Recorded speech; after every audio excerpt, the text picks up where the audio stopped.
ఈ యాక్టివ్ 6 ఇది part 2 video friends. ఇది రబ్బింగ్ పాలిషింగ్ హెడ్ లైట్ కి, ఇండికేటర్ కి, డూమ్ కి చేయించినాం ఫ్రెండ్స్. ఎందుకంటే ఇన్ని పాతాయి అనమాట, ఎన్ని కొత్తవి వేయలేదు. చూడండి గ్లాసినెస్ చూడండి, మీరు పెయింట్ వేసిన దానికి ఈ రబ్బింగ్ పాలిషింగ్ చేసిన దానికి చూడండి షైనీనెస్ ఎట్లా వస్తుందో. మీ బండికి కూడా కార్ గానీ, వాషింగ్ గానీ, రబ్బింగ్ పాలిషింగ్ గానీ, పీపీ గానీ వేయించుకోవాలంటే మా పక్క షాప్ లో అయితే విజిట్ చేయండి ఫ్రెండ్స్. కడపలో ద బెస్ట్ సర్వీస్ అయితే వీళ్ళు ప్రొవైడ్ చేస్తారు. నేను ఏదో మా పక్క షాప్ లో ఉండాలని చెప్పడం ఫ్రెండ్స్. 6 సంవత్సరాలు మేము వాళ్ళతో కలిసి ఉన్నాం కాబట్టి వాళ్ళ వర్క్ గురించి చెప్తున్నా అంతే. నేను ఏదో ప్రమోట్ చేస్తా అని చెప్పి అస్సలు అనుకోదు ఫ్రెండ్స్.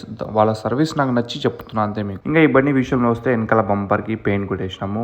ఆ ఫుట్ రెస్ట్ ఉంటుంది, లేడీ ఫుట్ రెస్ట్, దానికి కూడా పెయింట్ కొట్టేసినాము. ఇంకా మొత్తం బండి అంతా నీట్ గా వాటర్ వాష్ చేసేసి కస్టమర్ కి అయితే డెలివరీ ఇవ్వడం జరిగింది ఫ్రెండ్స్. ఫ్రంట్ బ్రేక్ లివర్ అయితే పాతదే, రేర్ బ్రేక్ లివర్ ఇరిగిపోయింది అనమాట, అది కొత్తది వేసినాము. ఇంకా ముందు పక్క నోస్ ప్యానల్ దగ్గర క్యాప్స్ వస్తాయి, అవి కూడా కొత్తవి వేసినాము. సైడ్ మిర్రర్లు కూడా కొత్తవి వేసినాము. ఇంకా స్క్రూలు, క్లిప్పులు, బోల్టాలు ఉన్నట్లు అయితే చాలానే పడినాయి ఫ్రెండ్స్. ఎదిగాక కొన్నిసార్లు స్విచ్లు ఇప్పేటప్పుడు అవి డ్యామేజ్ అయిపోతాయి, కొన్నిసార్లు బాగుండవు అనమాట. స్విచ్లు కూడా కొన్ని రిప్లేస్ చేసినాము. చూడండి అప్పటికి ఇప్పటికి బండి లుక్ అనేది మీకు అర్థమైపోయి ఉంటది. అప్పుడు ఎంత డల్ ఉందో డూము, ఇప్పుడు రబ్బింగ్ పాలిషింగ్ ఎంత షైనింగ్ అనేది వస్తుందో. మొత్తానికి అయితే వర్క్ అంతే కంప్లీట్ అయిపోయింది ఫ్రెండ్స్. లాస్ట్ వీడియోలో అయితే ఒక కమెంట్ అయితే చేసినారు, టోటల్ అమౌంట్ చెప్పండి అన్న పెయింటింగ్ కి స్పేర్ పార్ట్ అని చెప్పేసి. నేను రివీల్ చేయడం లేదు ఫ్రెండ్స్, ఎందుకంటే చాలా మంది అయితే నెగిటివ్ కామెంట్లు అయితే చేయడం స్టార్ట్ చేస్తారు నేను అమౌంట్ చెప్పిన తర్వాత. నేను ఏ వీడియోలో రివీల్ చేసినప్పుడు అంతా ఏదో ఒకటి చెప్తారు, మేము అంతా చేస్తాం, మేము ఇంతకు చేస్తామని. సో ఎవరి రేట్ వాళ్ళకు ఉంటది, ఎవరి పనితనం వాళ్ళకైతే ఉంటది. మేమైతే ఈ బండి అయితే ఈ విధంగా తీసుకొచ్చాము. మీ బండి కూడా మీరు ఎగ్జాక్ట్ రేట్ తెలుసుకోవాలా, నా దగ్గర వర్క్ చేయించుకోవాలంటే మన షాప్ దగ్గర రండి, టోటల్ ఎస్టిమేట్ చెప్తాను. మీకు నచ్చితేనే మన దగ్గర వర్క్ అయితే చేయించుకోండి. ఇంకా ఈ బండి విషయంలో ఏమైనా డౌట్ ఉంటే కమెంట్ అయితే చేయండి ఫ్రెండ్స్.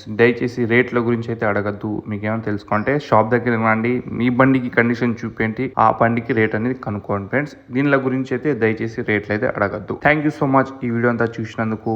ఈ బండి ఎట్లా వచ్చిందో అవుట్పుట్ ఒకసారి కమెంట్ అయితే చేసేయండి.